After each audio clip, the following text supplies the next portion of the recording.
And this is happening very fast. The details coming through. UniCredit taking a pretty aggressive, assertive line on this, that 9% stake, but not ruling out further takeover, or at least further acquisition within Commerzbank. What are the details at this point? What is the strategy of UniCredit and what is the strategy of Commerzbank?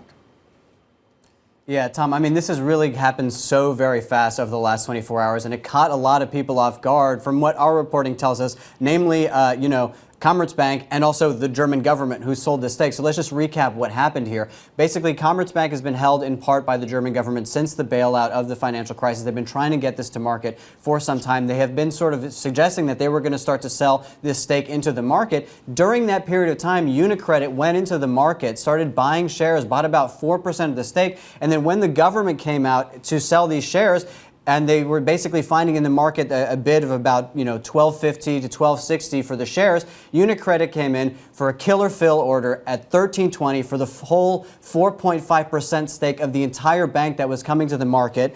Basically, a 5% premium about approximately what they were finding in the market, and the German government sold it. That now brings their stake to 9%, UniCredit's stake to 9%. They have now filled out the paperwork to bring their stake above 9.9%. Obviously, the question that this prompts for everybody, because we've talked about consolidation in the banking system in Europe for a very long time. We've talked about Commerzbank as a target. Is UniCredit going to make a play for the full bank? Now what we understand is Commerzbank is building a defense against that potentially. They're talking to Goldman Sachs in terms of trying to advise them on how to mount that defense.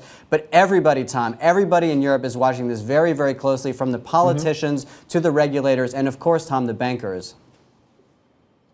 Ollie, if a full takeover is UniCredit's ultimate goal, what potentially could prevent it? Maybe you nod to that in terms of how you reflect on the domestic reaction in Germany to this.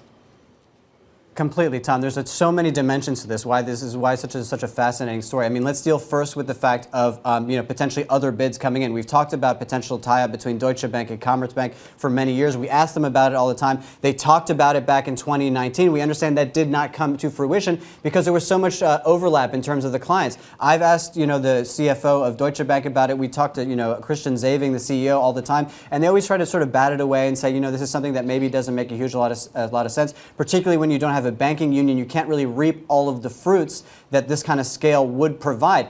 Does that now change things, Tom? If UniCredit is coming in, could you get a bid from Deutsche Bank potentially? Could they get involved? There's also questions about BNP. That's a name we've heard about in the past. But of course, there's also a political dimension to this. On the one hand, the government wants to maximize their return on their stake from UniCredit, so they're going to go for the biggest bidder. However, on the other, they're going to come under intense pressure from a number of different forces. One, the unions. The unions already are trying to build political pressure so that they don't, so that it doesn't get taken over, because of course that would probably mean job cuts.